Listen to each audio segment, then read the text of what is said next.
Hello again, folks. Back for another WIP Wednesday with another odd assortment of minis, just clearing off some piles. First things first, I'm almost done with my West End Games 25mm Star Wars minis. So I have the batch of 10 that I'm working on now. And then I have 4 or 5 more. A couple I'm waiting on hexagonal bases because they're NCOs, and that's how I base my NCOs. I have a wrecked toy car here for use in any kind of post-apocalyptic or any modern either. Scale's a little off, but it's fine enough for a wreck. Based on a CD. You guys remember those, don't you? So that's going to get a quick and dirty paint job because this is going to be a burned wreck. So I'll put a little bit of color on it, and then I will airbrush on a bunch of smoke. I also have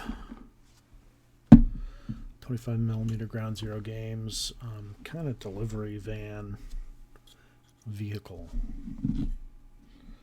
So I've had this for probably 20 years. So it's going to be nice to get it off the lead pile.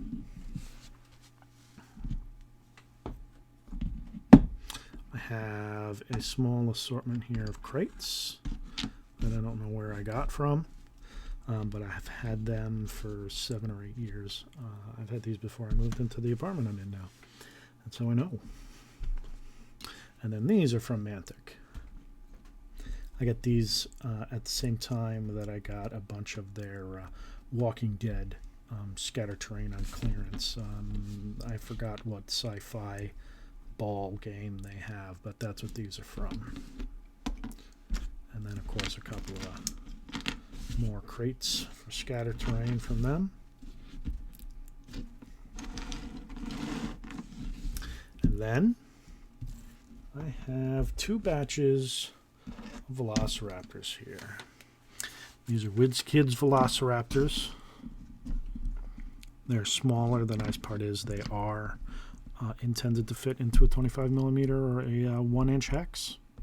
So that makes them a lot simpler. And then I have a pack of 5 Reaper Bones Bones Black Velociraptors. These guys are a lot bigger.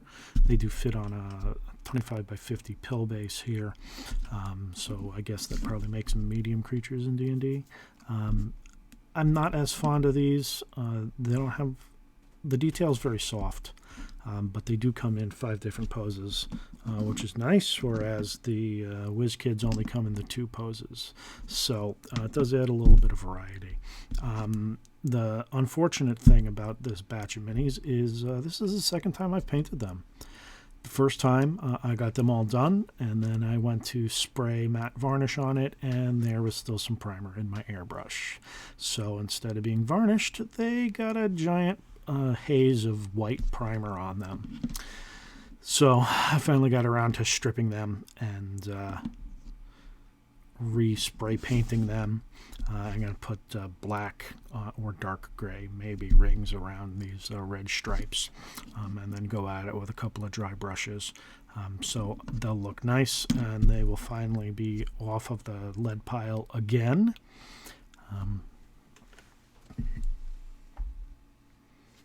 And then, if I manage to get these all done, I'm going to do a bunch of prep work on some Ground Zero Games 15mm vehicles that I just got in. So those are going to take a lot of sanding and gluing and green stuffing and whatnot. So not the exciting part, but it will get stuff off the lead pile. So thanks again for tuning in, and I will see you the next time.